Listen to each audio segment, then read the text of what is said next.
Class 5 lesson 2 के question answer हम लोग देख चुके हैं। सो अब हम देखेंगे लेसन 3 के क्वेश्चन आंसर्स। ठीक है, इसका नेम है द ग्रेट बैनियन। अभी भी इस चैनल पर आप लोग नए हो, सब्सक्राइब नहीं किया तो कर लो, क्योंकि सारे वीडियोज इस चैनल पर मिलेंगे, maths, EVS, English with question answer. Lesson में हम आप लोगों को पहले ही करवा चुके हैं, तो आज हम इसके क्वेश्चन आंसर और एक्सरसाइज की बात करेंगे, है ना। वर्ड मीनिंग भी हम लोग उसी में समझा चुके हैं लेसन्स के अंदर। तो आज स्टार्ट करेंगे वर्ड पावर से। चलिए, match the words in column A with their meanings in column B, मतलब इनके मीनिंग्स हैं जो एक दूसरे के अंदर हैं। जेंटल मीन्स होता है पोलाइट एंड इंटेलिजेंट। ठीक है।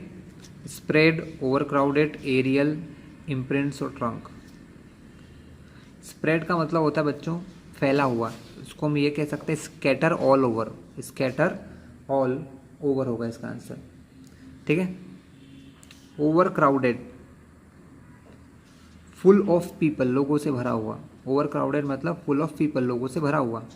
एरियल, एरियल क्या होता है बच्चों, एयर के अंदर कहा जाता है। एरियल मतलब that which hang in air, वो एयर में लटका हुआ हो। इम्प्रिंट्स मतलब मेमोरीज ऑफ द पास्ट, पुरानी यादें।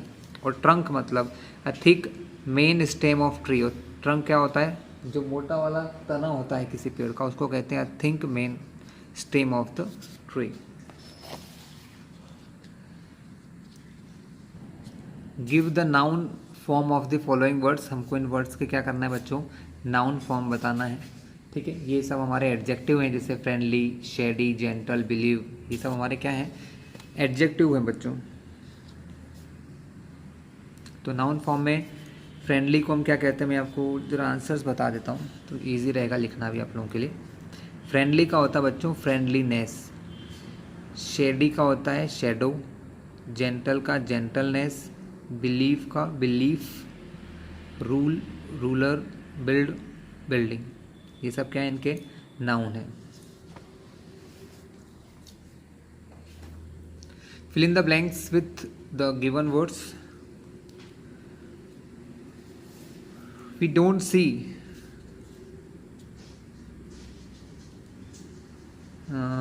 many आना चाहिए आई थिंक, या plenty of। तो फर्स्ट में आने का बच्चों plenty of। plenty of banyan tree in our cities nowadays। it because a banyan tree spreads in a large area। कहाँ फैल जाता है, स्प्रेड यानी फैल जाता है इन लार्ज एरिया। तो सेकंड में स्प्रेड लिखो। दो there are many trees around us. Many यानी बहुत सारी ट्री है हमारे आसपास।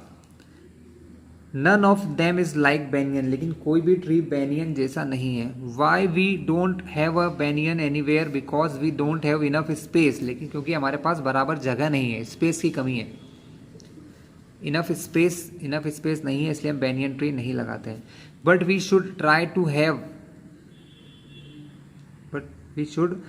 To have at least one banyan tree near our home. लेकिन हमारे घर के आसपास एक बैनियन ट्री तो लगाना चाहिए। चलिए बच्चों, हम यूज़ करेंगे यूज़ अन, UN अन और IM इम एस प्रीफिक्सेस, मतलब इनके पहले लगाना है। To make antonyms of the following words, तो इसके एंटीनिम्स बन जाए। तो एबल के पहले अन लगाओ तो वो अनेबल हो जाता है, उसका क्या होता है, एंटीनिम्स होता है, अपोजिट होता है। पॉसिबल के आगे इम लगाओ तो इम्पॉसिबल। नोन के आगे अन लगाएं तो अननोन। मोबाइल के आगे इम लगाएं तो इमोबाइल। काइंड के आगे लगाएं तो अनकाइंड, अनट्रू, अनप्लीजेंट। ठीक है, इस टाइप से सारे आंसर्स मैं आपको लिखवा देता हूँ।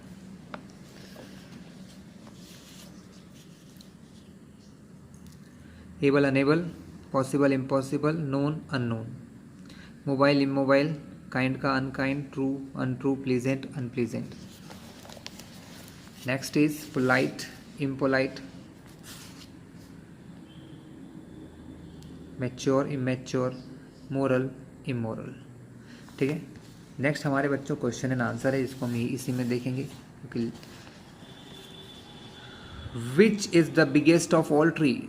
So the banyan tree is biggest of all tree. Biggest यानी सबसे बड़ा, तो बैनियन ट्री जो है सबसे बड़ा है सारे ट्रीज में। What is an aerial root. Aerial root क्या होते हैं, an aerial roots branch drop to the ground, मतलब क्या होता है, इसकी कुछ ब्रांचेस होती हैं बच्चों, कुछ पेड़ की शाखाएं होती हैं जो ड्रॉप कर जाती हैं, नीचे तक आ जाती हैं, ड्रॉप टू द ग्राउंड, वो ग्राउंड तक नीचे आ जाती हैं।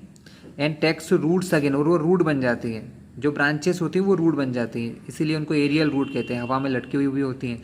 And shed more branches on there, और उनके ऊपर बहुत सारी ब्रांचेस को भी शेड कर लेती हैं। What is powerful belief about the banyan, banyan के बारे में पावरफुल यानी बहुत पुराना और अच्छा बिलीफ यानी क्या बातें कही जाती हैं। A popular belief about the banyan is that it is a good and people worship it, मतलब ये अच्छा एक टाइप से गॉड की तरह से पूजा जाता है और लोग इसकी पूजा करते हैं। Who lives in the banyan tree, कौन रहता है। Many interesting creature live in the banyan tree, बहुत अजीबोगरीब या इंटरेस्टिंग क्रिएचर इसके अंदर रहते हैं। Which is full of dark private corners just right for different kind of tents, मतलब जो कि फुल ऑफ डार्क हैं, अपने अपने प्रॉपर कॉर्नर्स में रहते हैं, ठीक है। Why the banyan is called comfortable and hospitable, comfortable क्यों होता है और हॉस्पिटेबल मतलब आरामदायक देता है आपको। The banyan is called comfortable because it is always cool dark and shady, हमेशा ठंडा होता है, अंधेरा रहता है उसके नीचे और छाया बहुत अच्छी रहती है। And shady beneath in this tree, one can lean against its broad trunk, कोई इसके चौड़े से ट्रंक के उससे लीन यानी लेट सकता है ना। And read a book and nobody will trouble you, और आपको कोई परेशान भी नहीं करेगा। For you will be completely hidden by the broad shining leaf, और उसकी जो चमकीली पत्तियाँ हैं उसके अंदर आप छुप भी सकते हो। The banyan tree is called hospitable because apart from boys and girls it gets a large number of other visitors like birds, squirrel, insect and flying foxes. ये हॉस्पिटेबल क्यों है, क्योंकि इस पर क्या होता है, बच्चे खेलते तो हैं इसके साथ, लेकिन बहुत सारे बर्ड्स, स्क्वेरल, इंसेक्ट और फ्लाइंग फॉक्सेस, ये सब चीज़ इसके ऊपर अपना घर बनाकर रह सकते हैं। How much space does a banyan tree take up to grow, कितनी जगह चाहिए। A banyan tree requires plenty of space to grow, बहुत सारी जगह चाहिए। A full grown banyan tree takes up as much as 3 storey building, एक 3 मंजिल की बिल्डिंग जितना बड़ा भी हो सकता है अगर पूरी तरीके से कोई banyan ट्री ग्रो कर जाए। सो नेक्स्ट इज वॉट, हमारे ट्रू फॉल्स है बच्चों। अब हम देखते हैं true and falses. There are many banyan tree around us, क्या हमारे आसपास बहुत सारे बेनियन ट्री, बिल्कुल नहीं, बहुत कम होते हैं। False. The banyan has aerial root, हाँ बेनियन ट्री के एरियल रूट्स होते हैं, बिल्कुल ट्रू, सही है। It is not always very cool dark and shady beneath a banyan tree, banyan tree के नीचे हमेशा ठंडा नहीं रहता है, ना ही अंधेरा रहता है, ना ही शेडी होता है, तो ये गलत है, हमेशा रहता है उसके लिए, ये तो एक फॉल्स है आपका। Many creature live in banyan tree, बहुत सारे जीव जंतु रहते हैं, ये सही है, true. The map butterfly leaves her eggs in the leaves, it is also true, butterfly जो होती है अपने अंडे इसके अंदर देती है। A banyan tree is regarded as a god, भगवान की तरह पूछते हैं, बिल्कुल सही है, ट्रू। चलिए बच्चों, यहाँ पर कुछ अच्छी चीज़ दी है। Complete the sentences given in table A with those given in table B, table A के सेंटेंसेस को टेबल बी के साथ कंप्लीट करना है। A child who was afraid of going to the jungle said, एक बच्चा जो जंगल जाने में डरता है उसको हम क्या कहेंगे, तो इसका आंसर क्या होगा। आई एम टू यंग, मैं मतलब बहुत छोटा हूँ, यंग यानी बहुत छोटा हूँ, to go to the jungle, क्योंकि तो मैं जंगल नहीं जा सकता हूँ, यही इसमें लिखा है। About the banyan he said, वो बेनियन के बारे में क्या कहता है। द प्लांट, बेनियन क्या है, बेनियन एक प्लांट है, इज टू बिग, टू मतलब होता है बच्चों बहुत ज़्यादा, टू बिग मतलब बहुत ज़्यादा बड़ा है, to be planted near a home, ठीक है, जो कि घर के आसपास लगाया जा सकता है, या फिर ये भी कह सकते हो, हाँ ठीक है यही आएगा, to be planted near a home, इसको तो यूज़ कर नहीं सकते आप, to go to the jungle. तो ये दोनों सेंटेंस यहाँ से कंप्लीट होते हैं बच्चों। एक बार में उसने बोला आई एम टू यंग, मैं बहुत छोटा हूँ, और फिर उन्होंने बोला the plant is too big. इस टू का मतलब यहाँ पर होता है बहुत ज़्यादा होना, बड़ा है तो बहुत बड़ा, छोटा है तो बहुत छोटा। ठीक है, here is some sentences, match the sentences of column A with column B. It is 7 PM now. So answer देखना पड़ेगा बच्चों इसमें क्या है। ऑलराइट, तो 7 PM पर कोई सोता है क्या? नहीं सोता है, इसलिए हम क्या बोलेंगे, it is too early to go to bed. इतनी जल्दी सोने कैसे जाएं? Mister Patil is 70 year old.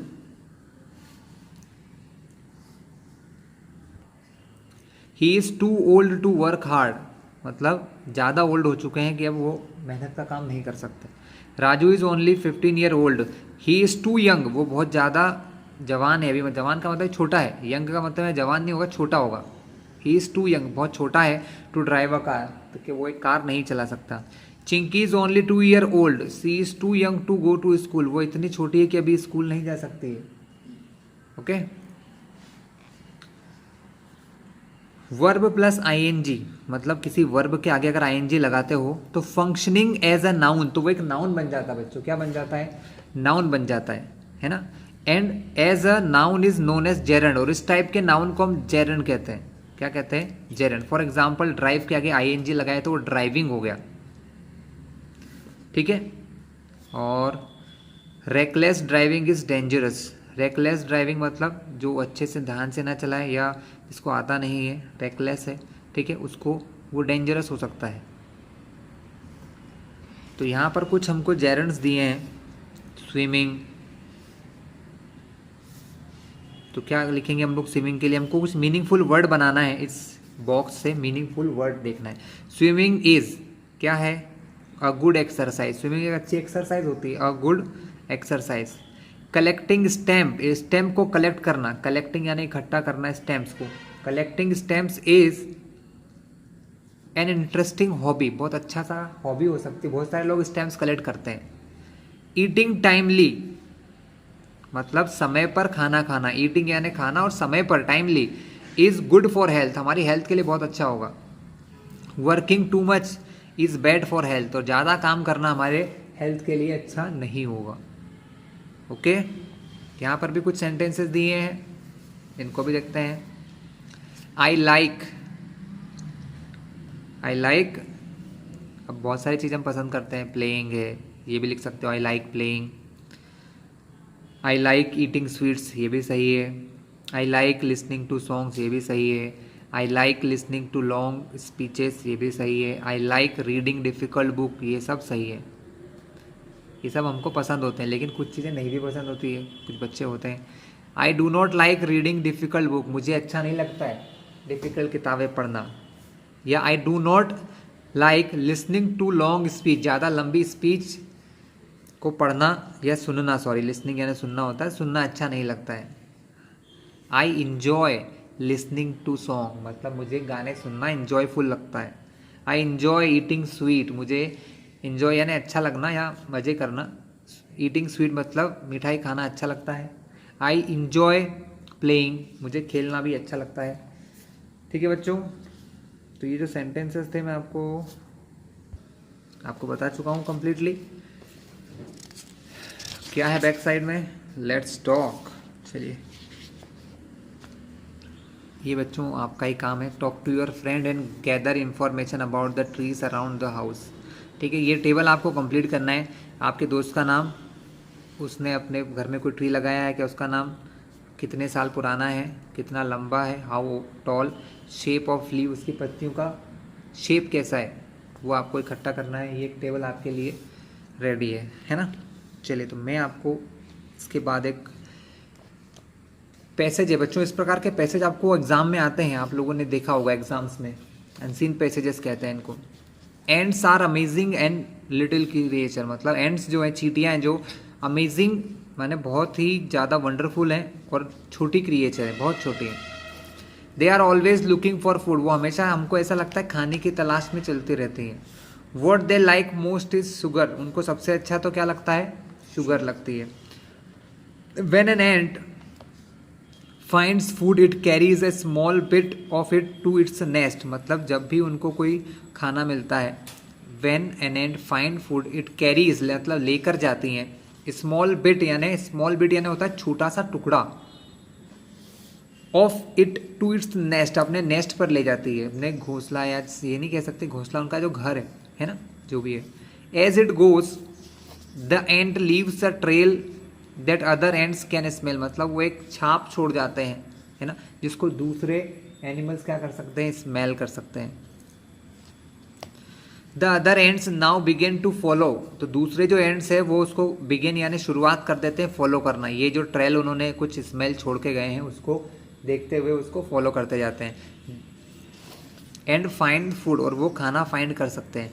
When they return with the food they also leave a trail behind them, और जब वो खाना रख के आते हैं तो भी एक ट्रेल छोड़ते हैं, मतलब कोई खुशबू छोड़ते हैं जिससे कि वो लोग फिर से आ जाएं। Thus the path from the food to their nest become through fear of ants, मतलब एक मेला सा लग जाता है, अगर कहीं कुछ खाना है तो एक लाइन से लग जाती है। They can't see but smell, वो देख नहीं सकते लेकिन स्मेल कर सकते हैं। चलिए, They can't see but smell, हाँ वो देख नहीं सकती बट सूंघ सकती हैं। For they have feelers in their noses, उनके नोसेस में कुछ फीलर्स होते हैं जो ये सब चीज़ें महसूस करते हैं। The feelers help them to decide if what they touch is good enough to eat, मतलब वो जो चीज़ को टच कर रहे हैं वो खाने लायक है या नहीं, ठीक है। Ants are of many type, बहुत प्रकार की एंड्स होती हैं, ब्लैक, ब्राउन, रेड, बिग और स्मॉल, है ना। Some like the black ants eat fruit, कुछ फ्रूट भी खाती हैं, एंड ग्रास भी खा लेती हैं। So we find them in garden में मिल जाती हैं, ट्रीज पर मिल जाती हैं, फॉर्म्स खेतों में मिल जाती हैं। सम ईट द डेड बॉडीज़, कुछ डेड बॉडीज़ को भी खा लेती हैं, जैसे कोई छोटे मोटे कीड़े मर जाते हैं जैसे कि other insect. But most and like sweet testing food, लेकिन बाकी ज़्यादातर को क्या अच्छा लगता है, स्वीट टेस्टिंग फूड ही अच्छा लगता है। What are ants fond of, ठीक है, इसके आंसर देखते हैं बच्चों हम। तो उन्हें क्या अच्छा लगता है, the ends fond of sugar, ends को ज़्यादा अच्छा क्या लगता है, उनको शुगर अच्छा लगता है। The ants are fond of sugar. How does an ant find its way to food, when an ant find food it carries a small bit of it to its nest, वो अपने घोंसले तक ले जाती है, जगह जहाँ रहते हैं। As it goes the ant leaves a trail, वो अपने अंदर से कोई ट्रेल निकालते हैं, मतलब कोई स्मेल या कोई ऐसा पदार्थ निकाल देते हैं, that other ant can smell, जिसको दूसरे एंट सूंघ सकते हैं। The other ants now begin to follow, वो उनको फॉलो करते हैं this trail and find food, उनको खाना मिल जाता है। कैन एन एंट सी, क्या कोई एंट देख सकती है, an ant can not see, वो देख नहीं सकती है। What are feelers, feelers are antennas, कुछ टाइप के एंटीना होते हैं, which help them to decide if what they touch is good enough to eat, कि जिस चीज़ को वो टच कर रहे हैं वो खाने लायक है या नहीं। गिव अ सूटेबल टाइटल, तो एंट and their way of living, इसका टाइटल हमने दिया है एंट और उनके जीने का तरीका। और बच्चों ये था हमारा लेसन 3। नेक्स्ट लेसन में मिलेंगे आपसे हम।